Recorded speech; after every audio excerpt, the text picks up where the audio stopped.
Olá, meu nome é Sebastião Ernesto, sou médico anestesiologista e vou falar sobre monitorização neurológica. Indicações.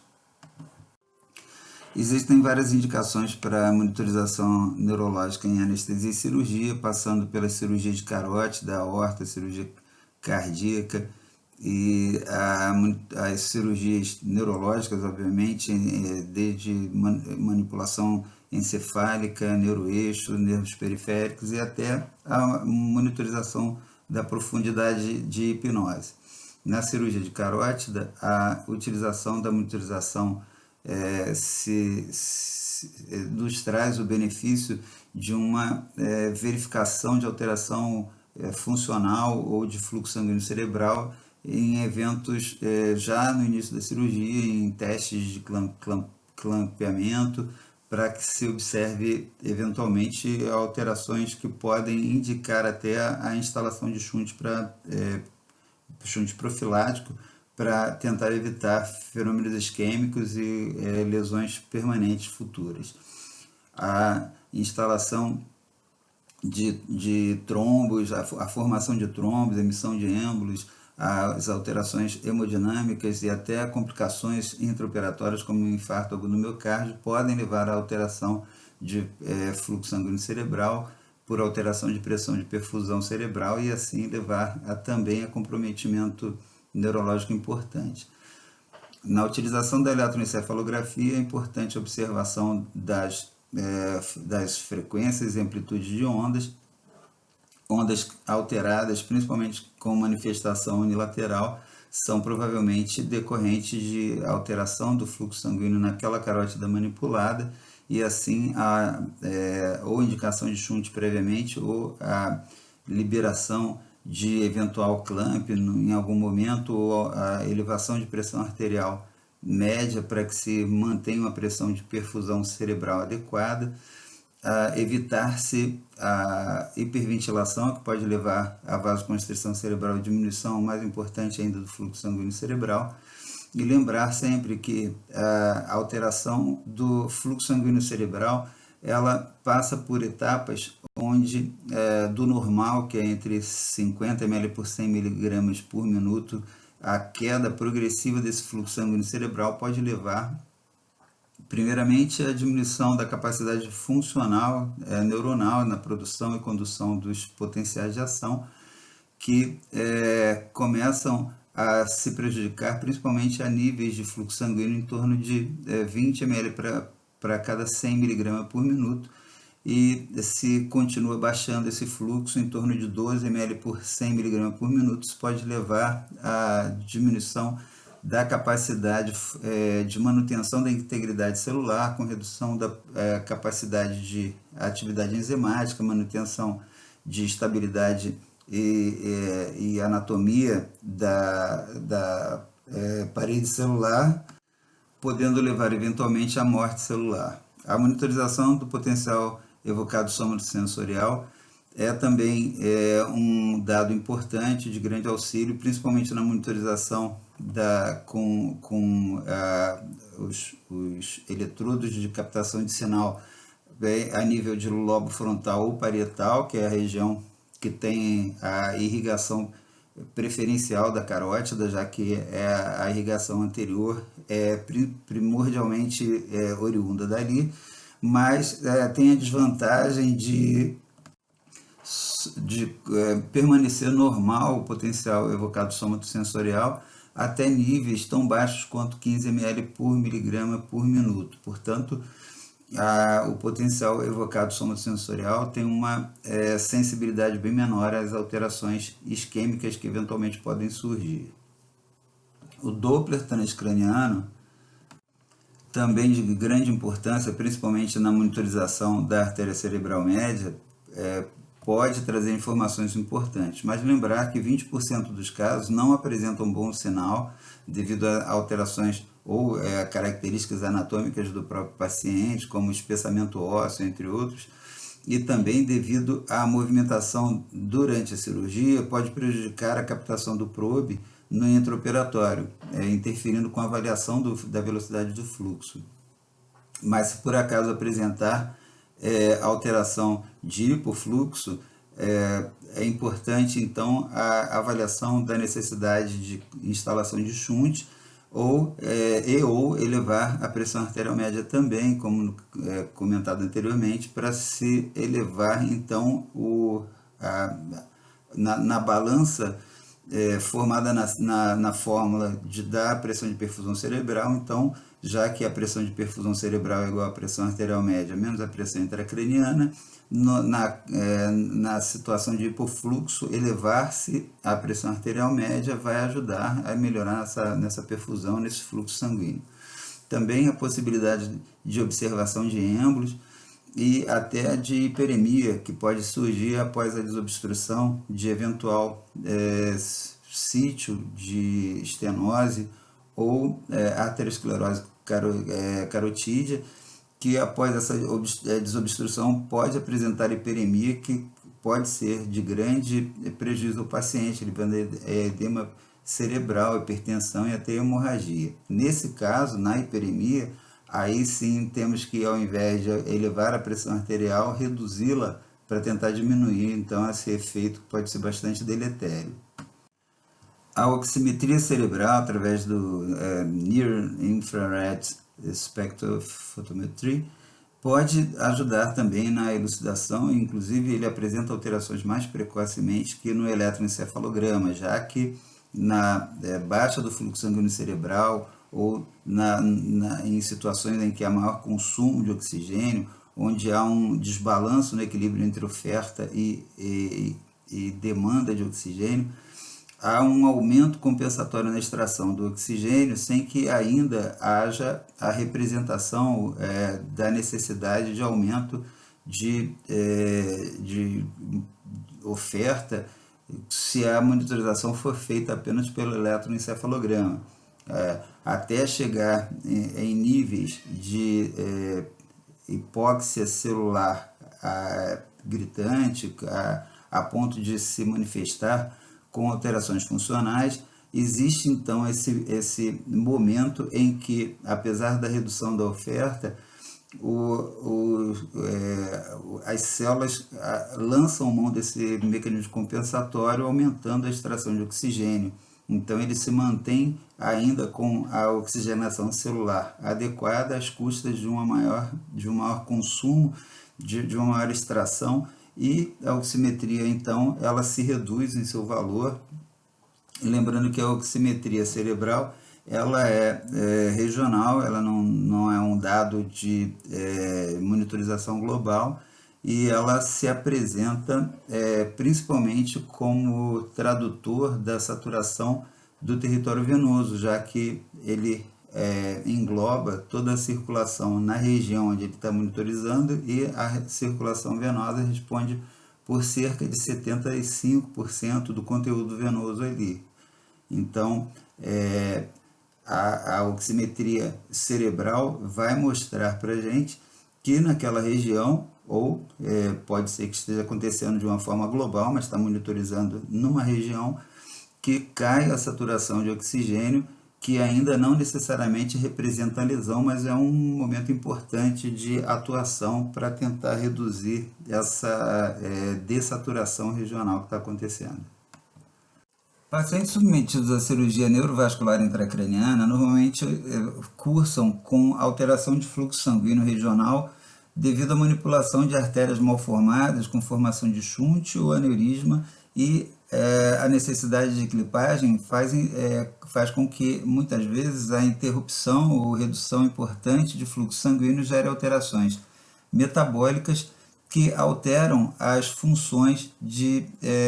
formação e condução de estímulo nervoso, formação e condução de potencial de ação. Isso faz com que alterações sejam registradas através do eletroencefalograma, que pode oferecer, então, importantes informações nesse contexto. A utilização do eletroencefalograma, porém, é limitado devido à necessidade de colocação do eletrodo de captação dos sinais na região operatória, o que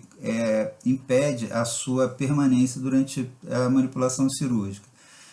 O eletroencefalograma, assim, é utilizado apenas nos momentos de clipagem para ver se há a alteração funcional decorrente dessa clipagem. Ao invés do eletroencefalograma, O potencial evocado somatosensorial pode ser mantido durante todo o procedimento e também fornece importantes informações, principalmente pelo fato de que pacientes que não apresentarem alteração no potencial evocado somatosensorial no intraoperatório normalmente não vão apresentar sequela no pós-operatório. O paciente que apresenta alteração e esta não é revertida com alterações de conduta cirúrgica ou retirada do clipe ou melhora das condições hemodinâmicas do paciente, e com todas as condutas tomadas, a alteração no potencial evocado não reverte, provavelmente esse paciente sofreu lesão e vai ter sequela no pós-operatório. E aqueles que apresentam alterações transitórias no potencial evocado no transoperatório normalmente vão apresentar manifestações transitórias também no pós-operatório. O potencial evocado somatosensorial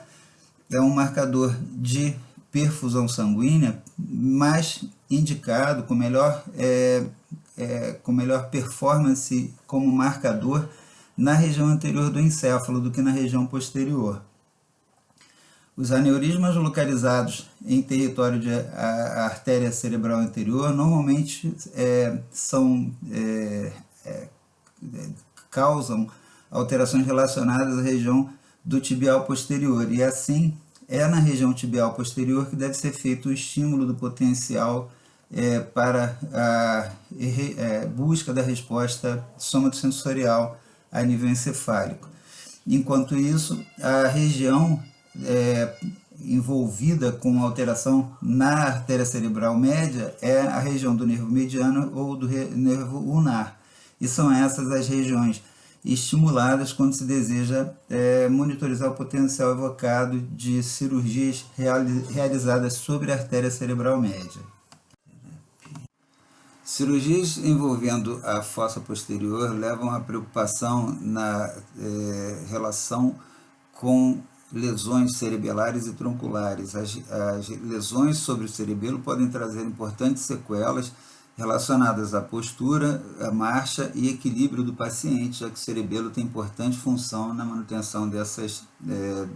questões. O tronco cerebral é importante via de passagem para vias ascendentes, descendentes, centros cardiorrespiratórios. 10 dos 12 pares cranianos têm seus núcleos ali no tronco cerebral, com exceção do primeiro e do segundo pares cranianos. A passagem do sistema reticular ascendente, núcleos responsáveis pelos reflexos protetores envolvidos na deglutição, piscar e tosse, fazem com que essa região seja de extrema sensibilidade à manipulação cirúrgica, que pode trazer, por compressão, estiramento ou utilização do bisturi elétrico, a possibilidade de lesões tanto das estruturas manipuladas quanto de regiões de estruturas na vizinhança da região. É comum na descompressão dos nervos cranianos trigêmeo, facial e glossofaríngeo a dissecção para preservação dessas estruturas em situações em que há compressão microvascular. Essa descompressão, então, pode causar lesões associadas, e esses 3 pares cranianos, pela proximidade do 8º par craniano, pode trazer lesões relacionadas à audição do paciente. Portanto, na manutenção da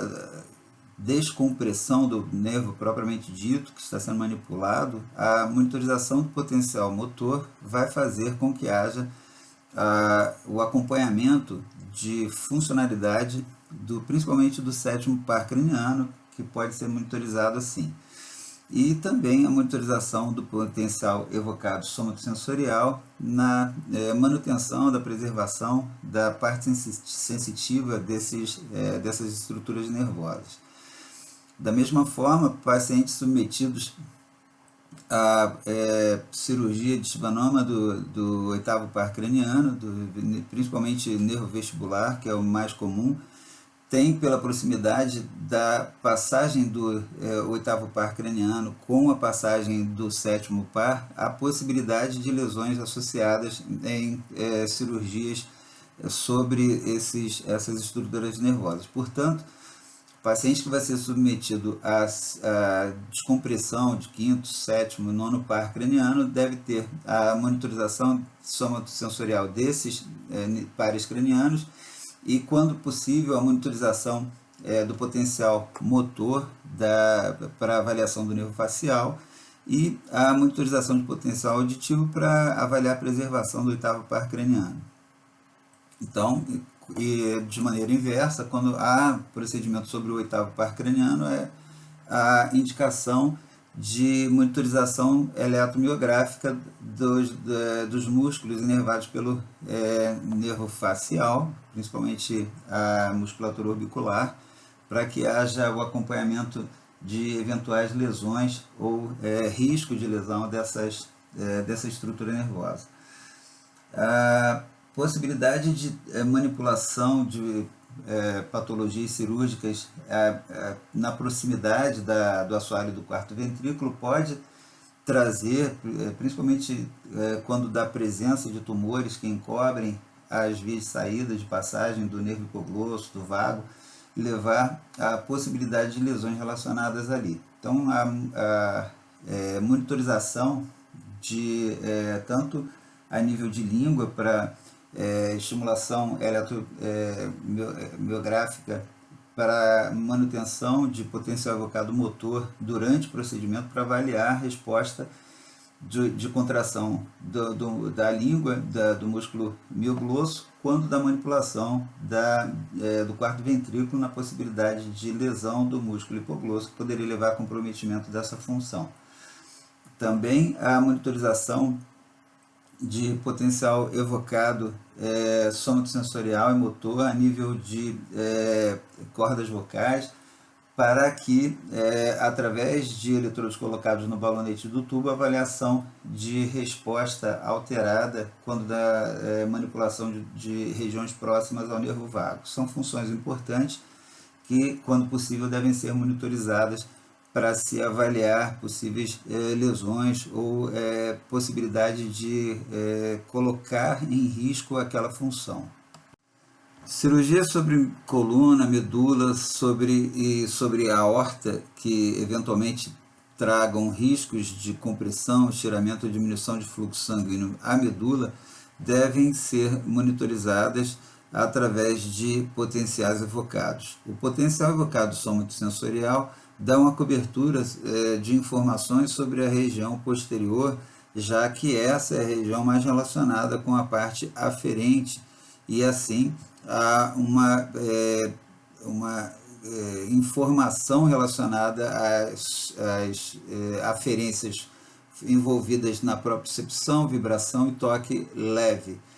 Porém, a parte posterior da medula, que é monitorizada pelo potencial evocado somatosensorial, ela tem uma segurança um pouco maior, já que conta com duas artérias medulares posteriores. Essa monitorização não é adequada para observação de viabilidade da região anterior da medula, que é predominantemente monitorizada pelo potencial evocado motor, que nos traz as informações relacionadas então a essa região, que inclusive é uma região mais vulnerável, a região anterior, que é a região que conta com apenas uma artéria medular anterior. Então, a monitorização do potencial evocado traz, em associação com o potencial somatosensorial, um pool de informações que são complementares, de forma que o potencial evocado motor tende a reduzir a chance de desfechos negativos relacionados com lesões motoras, principalmente paraplegia no pós-operatório. Situações envolvendo cirurgia de medula e cirurgia sobre a aorta podem e devem, quando possível, ser monitorizados em relação à resposta esfincteriana, através de estímulo de potencial motor a nível ou cortical ou de nervo pudendo, que vai fazer com que haja uma provocação da contração esfincteriana e, assim, a resposta adequada sendo avaliada para a tentativa de preservação dessa função importante. qualquer alteração relacionada a uma dessas modalidades de monitorização podem ser causadas tanto por compressão, por estiramento ou eventualmente por isquemia. A isquemia pode ser causada por diminuição da pressão de perfusão e essa pode ser melhorada através da elevação da pressão arterial média e ou diminuição da pressão intracraniana e licórica. A utilização de dreno de líquor em pacientes submetidos a essas situações pode trazer benefícios, já que melhora a pressão de perfusão medular, que, como sabemos, da mesma forma que na pressão de perfusão cerebral, é igual à pressão arterial média menos a pressão intracraniana ou pressão intramedular. O resfriamento da estrutura manipulada ou submetida à isquemia pode trazer benefício na proteção, uma vez que diminui a taxa metabólica, e isso pode compensar, até certo ponto, momentos de diminuição do fluxo sanguíneo na região. Sabemos que pacientes submetidos à circulação extracorpórea podem apresentar aumento da incidência de transtornos envolvendo o sistema nervoso central, seja através do aumento de incidência de acidente vascular encefálico, aumento do risco de distúrbio cognitivo no pós-operatório, e a monitorização desse segmento pode trazer informações importantes. É importante lembrar que o eletroencefalograma, sendo um importante fornecedor de informações relacionadas à função neuronal, sofre alterações, sofre interferência de alguns aspectos relacionados à anestesia, à isquemia e à hipotermia, todos eles individualmente podendo causar diminuição da frequência de ondas e elevação da sua amplitude. Portanto, é preciso que o eletroencefalograma, seja ele processado ou não, seja interpretado à luz de associação de informações que podem nos trazer relações de causa e efeito. Lembrar que a hipotermia, então, assim como a anestesia, diminuem a atividade neuronal, fazendo com que haja diminuição da frequência. E a isquemia pode ser um fator confundidor nesse aspecto. A diluição de drogas que acontece no momento da instalação da circulação extracorpórea pode eventualmente reduzir a profundidade da hipnose, e pacientes monitorizados com eletroencefalograma bruto ou processado pode informar, então, o desvio em relação à profundidade da hipnose e a necessidade ou não de adição de agentes hipnóticos. Não há evidência quanto à superioridade em relação a desfechos em pacientes submetidos ao eletroencefalograma, mas é inegável a facilidade que pode nos trazer a representação de uma monitorização que mostra a adequação de hipnose. Além disso, o eletroencefalograma pode ser útil na demonstração de redução da atividade metabólica antes do procedimento envolvendo parada circulatória. A utilização de Doppler transcraniano pode detectar a redução do fluxo sanguíneo cerebral. Essa detecção é regional e ela pode não captar alterações presentes em regiões que não estão sendo monitorizadas. A possibilidade de embolia, principalmente na monitorização da artéria cerebral média, pode eventualmente ser detectada pela utilização do Doppler transcraniano quando utilizado com monitorização nessa região. Também o Doppler pode mostrar a alteração do fluxo sanguíneo cerebral relacionado com a inadequação do posicionamento das cânulas de drenagem ou reposição de volume da circulação extracorpórea. Também aqui as evidências são insuficientes para mostrar melhora ou piora no desfecho de pacientes submetidos a esse procedimento. Apesar de não haver confirmação das vantagens, há uma possibilidade de redução tanto de complicações relacionadas à embolia quanto à redução de incidência de fenômenos de distúrbio cognitivo pós-operatório, uma vez que há uma possibilidade de manutenção de fluxo sanguíneo cerebral mais adequado. A oximetria, que também é um método de monitorização regional, pode mostrar, principalmente quando associado ao Doppler, uma redução de incidência de acidente vascular encefálico e distúrbio cognitivo no pós-operatório.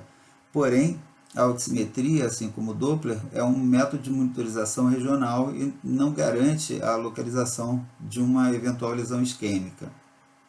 Outra monitorização possível é a saturação venosa jugular de oxigênio, que pode eventualmente mostrar uma redução em pacientes que apresentam aumento do consumo metabólico, aumento da taxa metabólica, ou redução da oferta através de diminuição do fluxo sanguíneo por diminuição da pressão arterial, diminuição da volemia, ou diminuição do conteúdo de oxigênio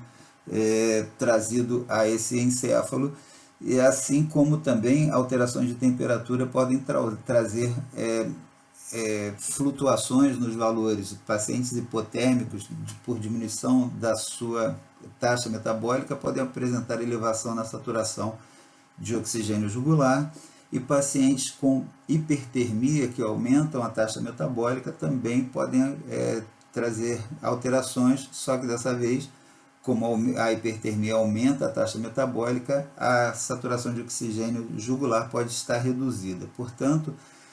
é preciso que haja uma interação de informações para se avaliar qual a conduta a ser tomada. Em geral, a saturação de oxigênio jugular é uma monitorização global. Ela não localiza a lesão, portanto, se houver a alteração de queda dessa saturação jugular de oxigênio, provavelmente o que está acontecendo é um aumento da taxa de extração do oxigênio sanguíneo cerebral e a melhora nas condições hemodinâmicas, melhora no fornecimento de oxigênio a esse tecido, pode fazer com que haja restauração do valor da saturação de oxigênio jugular. Também nos pacientes internados em UTI neurológica são importantes as modalidades de monitorização neurológica. A utilização do eletroencefalograma para avaliação de pacientes de trauma, pacientes com acidente vascular encefálico do tipo hemorrágico, pacientes comatosos que eventualmente apresentam supressão após 24 horas da lesão, se relacionam com a grave lesão, muitas vezes reversível, e aumento da incidência de estado vegetativo ou mortalidade. A utilização do eletroencefalograma também se destina à monitorização de atividade convulsiva, onde a alteração de fluxo sanguíneo cerebral provocada pelo aumento da taxa metabólica pode ser fator de manutenção de edema cerebral. Portanto, é importante que se mantenha essa monitorização, mesmo em pacientes com relaxamento neuromuscular, para se avaliar a atividade convulsiva e, assim, a medicação, o tratamento direcionado através de utilização de substâncias anticonvulsivantes, principalmente nos pacientes mais graves, com utilização da indução de coma barbitúrico, que também deve ser monitorizado através do eletroencefalograma para que se evite doses excessivas e que se mantenha o paciente no nível mais próximo da isoeletricidade eletroencefalográfica para manutenção de uma baixa taxa metabólica e um baixo consumo metabólico de oxigênio e preservação do tecido neuronal até que se contorne a causa do estado convulsivo do paciente. Lembrar que pacientes que apresentam potencial evocado somatosensorial ausente são pacientes que apresentam os piores prognósticos. A monitorização da saturação jugular de oxigênio, principalmente nos pacientes de trauma crânioencefálico, podem orientar a terapia. Pacientes com saturação abaixo de 50% devem ter a sua hemodinâmica melhorada através da melhora do débito cardíaco, pressão arterial média e também da redução do consumo de oxigênio através tanto da instituição de drogas anticonvulsivantes e, eventualmente, nos pacientes mais graves, a instituição eventual de hipotermia induzida. A elevação da pressão da saturação de oxigênio na jugular pode representar tanto melhora do paciente com o tratamento instituído, mas também pode representar áreas extensas de isquemia e até morte cerebral, onde a diminuição da utilização daquele oxigênio pelas células infartadas, pelo tecido infartado, pode fazer com que haja um retorno da saturação de oxigênio jugular ao normal ou até um aumento desses valores acima dos valores estabelecidos como valores normais. A utilização da pressão parcial de oxigênio parenquimatosa também pode trazer informação importante quando a monitorização é feita na região submetida à isquemia. Os valores normais dessa pressão de oxigênio no parênquima é entre 20 a 30 milímetros de mercúrio. A queda dessa pressão representa uma isquemia e quedas abaixo de 10, 15 milímetros de mercúrio podem representar péssimo prognóstico para esse paciente. A utilização do Doppler é importante para a observação do fluxo sanguíneo cerebral quando muito reduzido devido à hipotensão, à hipertensão intracraniana, e assim a diminuição do fluxo sanguíneo cerebral global pode ser representação de estado de isquemia importante e deve ser tratado de maneira bastante rápida, assim como o aumento do fluxo sanguíneo cerebral regional, principalmente acima de 120 centímetros por segundo, pode representar vasoespasmo regional, principalmente quando da monitorização desse fluxo sanguíneo na artéria cerebral média, quando relacionado ao fluxo sanguíneo em artéria carótida comum, a artéria carótida interna, fazendo com que haja uma representação, uma relação entre o fluxo sanguíneo naquela região e o fluxo sanguíneo global, que quando relacionado a aumento mais regional do que global, normalmente está relacionado ao vasoespasmo, e quanto maior o vasoespasmo, maior é a velocidade do fluxo, e isso pode ser prenúncio de mau prognóstico. A ausência de fluxo diastólico com pequenos fluxos sistólicos isolados é bastante relacionado com mau prognóstico também. Pacientes que recebem os agentes hipnóticos vão progressivamente apresentando alteração na conformação do traçado bruto do eletroencefalograma devido à alternância, a substituições de ondas que eram de menor contribuição e passam a ter contribuição maior na formação desse traçado bruto. É assim que ocorre a chamada anteriorização da onda alfa, que tem no paciente acordado formação predominante em região occipital, porém as ondas betas são mais expressivas, contribuem em maior quantidade, maior peso, e o traçado eletroencefalográfico no paciente acordado apresenta então uma frequência maior das ondas beta e uma amplitude menor. À medida que a dose do hipnótico é oferecida, então, essas ondas alfa, elas começam a ter uma apresentação mais significativa na formação do traçado e até surgimento de ondas semelhantes às ondas alfa em regiões mais anteriores. Diz-se que houve uma anteriorização das ondas alfa, que na verdade assumem a denominação de ondas Mi pela sua característica de produção em regiões mais anteriores. Isso é demonstrado na figura desse diapositivo, na figura A, onde há uma predominância, então, aumentada das ondas alfa mais anteriores. No traçado B, começa a ter o surgimento dos chamados fusos frontais, e na figura C, há o surgimento das ondas delta, ondas de menor frequência com maior amplitude, que são características do paciente com um aprofundamento do nível de sedação ou hipnose. No traçado na letra D, é possível observar-se a presença de momentos de supressão de onda provocados por aumento da dose do agente hipnótico. Essa supressão é representada pelo traçado isoelétrico que aparece periodicamente, e também é possível observar eventualmente a presença de traçados com característica epileptiforme, característica da formação eletroencefalográfica no paciente que utiliza o etomidato ou o metoexital em doses subanestésicas, que apresentam então essa atividade eletroencefalográfica com padrão epileptiforme, não necessariamente se traduzindo em convulsões clinicamente detectáveis. A utilização dos benzodiazepínicos pode trazer um traçado semelhante, porém a sua potência sendo menor, não consegue induzir a supressão de pulso ou traçado isoelétrico.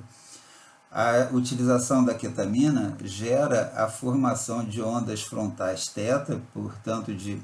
aprofundamento de hipnose, sedação hipnose, com ondas que têm uma amplitude aumentada, e em doses maiores pode induzir a formação de um misto de ondas delta e ondas beta. A ketamina não tem a capacidade de gerar silêncio cortical, portanto não ocorre supressão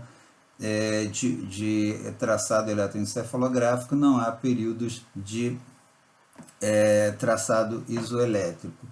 Inclusive, o etomidato ele pode gerar o eletroencefalograma com um traçado mais desorganizado, e com qualquer dose pode afetar a geração do número representado de índice bispectral. O paciente em utilização de ketamina tem, portanto, menos acurácia, menos confiabilidade no traçado, no número do índice bispectral, podendo gerar um número que muitas vezes sugere uma sedação superficial, quando na verdade o paciente está mais aprofundado. Diz-se então que a ketamina aumenta o valor do BIS. O traçado eletroencefalográfico no paciente recebendo ketamina tem um retorno bastante lento, e ele também pode induzir traçados com atividade epileptiforme. A utilização de opioides não segue o mesmo padrão. No momento da indução da dose de indução do opioide, pode haver aumento da amplitude com diminuição da frequência, mas esse padrão ele se reverte rapidamente com a redistribuição do agente opioide. A atividade epileptiforme pode estar presente quando da utilização de opioides, mas apenas com doses extremamente elevadas. A dexmedetomidina simula sono normal no paciente com ondas lentas e confusos intercalados, semelhantes ao que aparece no paciente com sono fisiológico. Não há supressão devido à falta de potência na indução de hipnose da dexmedetomidina. Quando monitorizado pelo eletroencefalograma, BIS ou entropia, a dexmedetomidina pode demonstrar um padrão de sedação, às vezes até mais profunda, mas exibe uma característica peculiar, que é o despertar bastante facilitado quando solicitado verbalmente ou através de estímulo tátil. Anestésicos inalatórios também interferem com a realização do eletroencefalograma e também da monitorização de potencial evocado motor e somatosensorial. A utilização do óxido nitroso em baixas concentrações pode reduzir a amplitude e a frequência de ondas alfa de origem occipital. Em níveis e concentrações mais elevadas, com a dose clínica analgésica do óxido nitroso, é possível que haja surgimento ou aumento da contribuição de ondas de maior frequência, em torno de 30 Hz, o que faz com que o resultado da monitorização do índice de bispectral, por exemplo, apresente um valor acima daquele condizente com a anestesia clínica do paciente. Ou seja, assim como a ketamina, o óxido nitroso também eleva o valor do índice bispectral, sem necessariamente superficializar o nível de profundidade de hipnose. Os agentes inalatórios éteres, como sevoflurano, desflurano, isoflurano, mantêm o padrão de evolução eletroencefalográfica de acordo com a profundidade do plano anestésico da hipnose, de maneira semelhante ao comentado no diapositivo anterior para propofol, etomidato e tionebutal. É possível que comece a surgir ondas ou pulsos de supressão, trechos de supressão de pulso, na verdade, com concentrações no nível de 1,5 CAM desses agentes anestésicos. E o traçado isoelétrico pode ser atingido com concentrações iguais ou acima de 2 CAM. A atividade epileptiforme do isoflurano pode ser presente principalmente em pacientes hiperventilados com valores de concentração entre 1,5 e 2 CAM. O alotano também segue o padrão comentado anteriormente de alteração do padrão eletroencefalográfico à medida que aprofunda o plano anestésico, porém a taxa de supressão dificilmente é atingida, uma vez que há necessidade de elevação da concentração do CAM para níveis em torno de 3 a 4 CAM, o que levaria ao surgimento de complicações de efeitos colaterais de sobredose, como alterações hemodinâmicas, arritmias, etc. A localização de focos epileptogênicos pode ser, deve ser realizada evitando-se a utilização dos agentes inalatórios, uma vez que eles podem, em algumas situações, suprimir os focos epileptogênicos e, em algumas situações, como o isoflurano, por exemplo, eles podem gerar o surgimento de padrão epileptogênico sem que haja alteração, ou seja, pode haver o surgimento de foco epileptogênico não relacionado com a patologia de base do paciente. Portanto, os agentes inalatórios são inadequados para a localização do foco epileptogênico. Outra contribuição bastante interessante e importante na monitorização neurológica, utilizando análise espectral, seja através do índice bispectral ou do SageLine, por exemplo, é a comparação da assinatura espectrográfica de cada um dos agentes anestésicos. Nesse diapositivo pode ser visto à direita as ondas eletroencefalográficas brutas não processadas na letra A do propofol, da hipnose, né, do paciente submetido à hipnose pelo propofol, e na letra B, o paciente submetido à anestesia pela ketamina. E à direita é possível ver a análise espectral desses dois agentes quando utilizados em anestesia. A utilização do propofol gerou, como pode ser visto nessa análise espectral, ondas de frequência que oscilam entre 8 e 12, que é a característica da hipnose induzida pelo propofol. Enquanto na análise espectral da ketamina pode ser visto a distribuição de ondas tanto de frequência bastante baixa, como pode ser visto na base da figura de análise espectral abaixo e à direita, bastante avermelhada, com a densidade bastante alta de ondas de baixíssima frequência, mas também uma distribuição de ondas na faixa de 28 a 30 Hz, que é uma condição gerada pela ketamina, que funciona como se fosse uma assinatura da ketamina nessa análise espectral e que justifica a manutenção de números da monitorização do índice bispectral bastante elevados, embora o paciente é anestesiado adequadamente muitas vezes. Aqui podemos perceber a diferença da manifestação eletroencefalográfica na utilização da dexmedetomidina em baixas e altas doses. O paciente com sedação superficial demonstra a semelhança do sono fisiológico na fase não REM, os fusos de pulsos eletroencefalográficos, os fusos do sono que se apresentam na eletroencefalografia não processada, onde pode ser visto ali na letra A região sublinhada com uma linha vermelha, representando então esses fusos. E na representação da espectrofotometria, da análise espectral, a manifestação de ondas eletroencefalográficas predominantemente em duas faixas, na faixa entre 12 e 15 Hz e na faixa abaixo de 5 Hz, que são as características do uso da dexmedetomidina em doses superficiais com sedação leve. A partir do momento em que essa sedação se aprofunda, a dexmedetomidina gera um padrão eletroencefalográfico sem os fusos do sono. São ondas de menor frequência, maior amplitude, características da onda do tipo delta, que pode ser confirmada na análise espectral à direita, na figura abaixo. Então, essas são as assinaturas da administração de dexmedetomidina com baixas e altas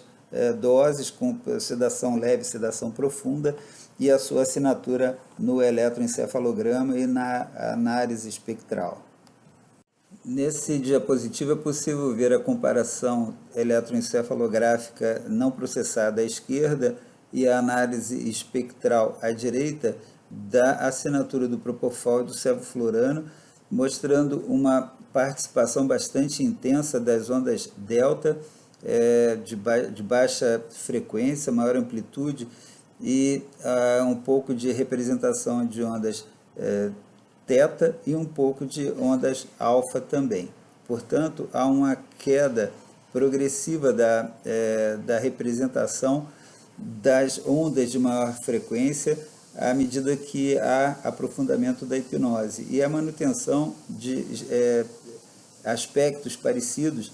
tanto na eletroencefalografia quanto na análise espectral, que, como foi visto nas comparações nos diapositivos anteriores,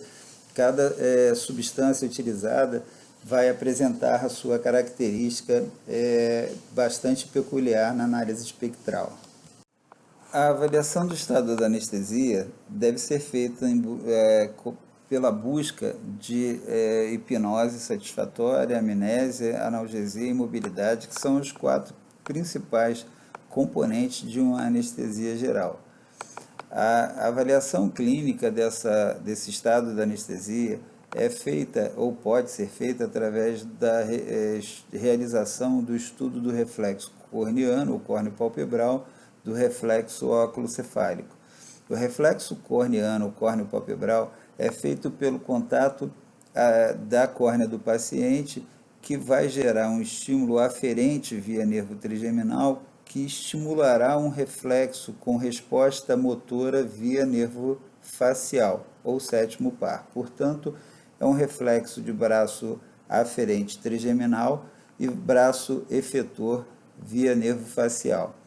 Esse, como o reflexo óculo-cefálico, também ambos são embotados, são reduzidos na sua resposta e até abolidos com a administração e o aprofundamento da anestesia. O reflexo óculo-cefálico é realizado através da rotação lateral da cabeça do paciente, desde que não haja contraindicação, como a suspeita de lesão de coluna cervical. E no paciente acordado, normalmente espera-se que haja o desvio do polo cefálico sem o desvio concomitante dos globos oculares. Se o paciente está olhando para frente e há um desvio súbito da cabeça do paciente para um dos dois lados, a manutenção do olhar fixo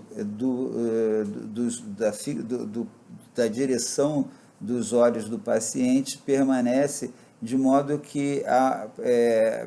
há uma impressão de que o globo ocular se moveu para o lado contrário. Esse reflexo óculo-cefálico ele está alterado tanto na lesão mesencefálica quanto na anestesia devido ao embotamento, à diminuição da aferência via nervo vestíbulo coclear e a resposta eferente via pares terceiro, quarto e sexto, que são os nervos oculomotor, troclear e abducente.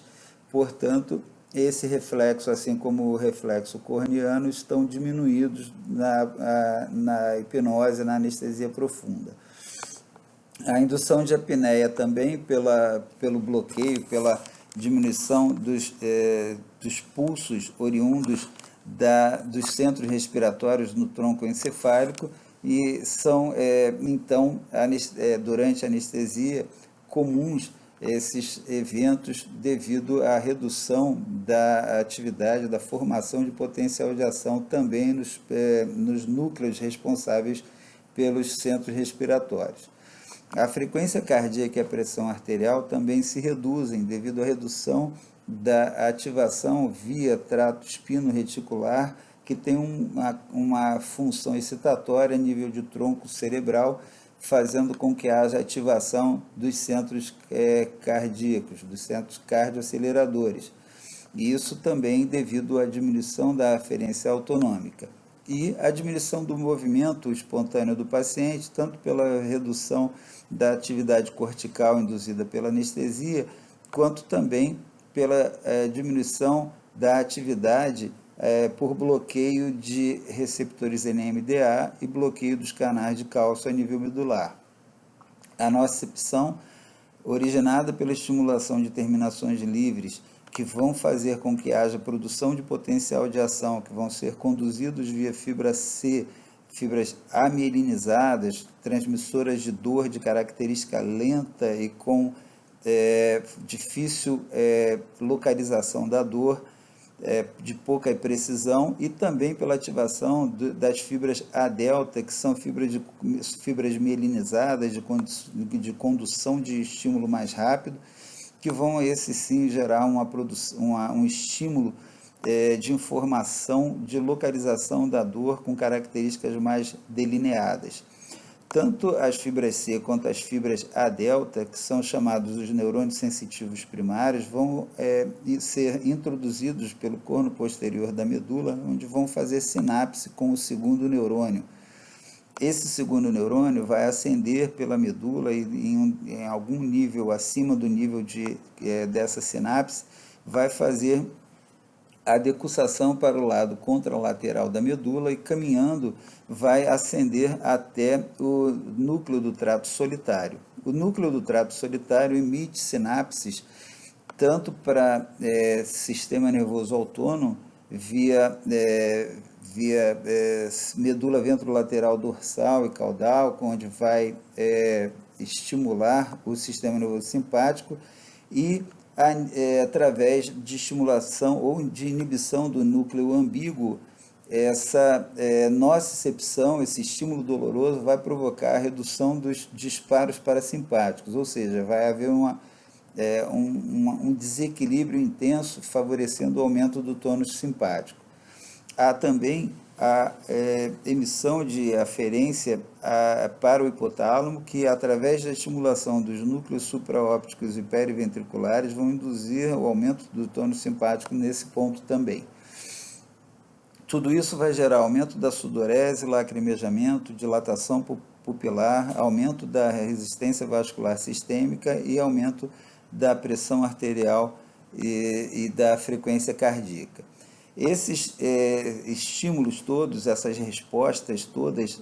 originadas através da nocicepção, elas são reduzidas e até bloqueadas através da anestesia bem conduzida, e a diminuição do estímulo do tônus simpático ocorre devido a essa redução da estimulação via ascendente pelo trato espinotalâmico e também pela diminuição da resposta a nível hipotalâmico, diminuindo a produção de tônus simpático. Alguns efeitos, algumas situações confundidoras quanto à geração dessa estimulação simpática podem acontecer, principalmente quando ocorre redução da saturação de oxigênio, aumento da pressão parcial de CO2, diminuição da volemia por sangramento ou outra questão qualquer, e a falta de uma hipnose adequada. A hipnose pode ser monitorizada, como foi vista nos diapositivos anteriores, pela monitorização eletroencefalográfica, processada ou não, e também, de maneira clínica, pelas alterações fisiológicas que ocorrem e, como foi dito também há pouco, essas alterações fisiológicas podem ocorrer tanto por falta de hipnose como pela inadequação de analgesia ou outros fatores relacionados à homeostasia e fatores hemodinâmicos. A imobilidade do paciente é testada e monitorizada principalmente através da monitorização com sequência de 4 estímulos, que pode fornecer de maneira qualitativa ou quantitativa, dependendo do monitor utilizado, a resposta quanto à adequação do relaxamento neuromuscular. E lembrar sempre que a hipnose, quando monitorizada pelos recursos de eletroencefalograma processado, como o índice bispectral, o SageLine ou a entropia, vão fornecer números que são sugestivos de uma hipnose bem conduzida, sendo esses números entre 40 e 60 nos monitores da entropia ou no índice bispectral e 25 e 50 no monitor de SageLine. Essas foram as fontes utilizadas na confecção desse vídeo. Terminamos aqui o vídeo sobre indicações de monitorização neurológica em anestesia. Espero que tenham gostado do conteúdo e esperamos o retorno sobre comentários e sugestões. Muito obrigado.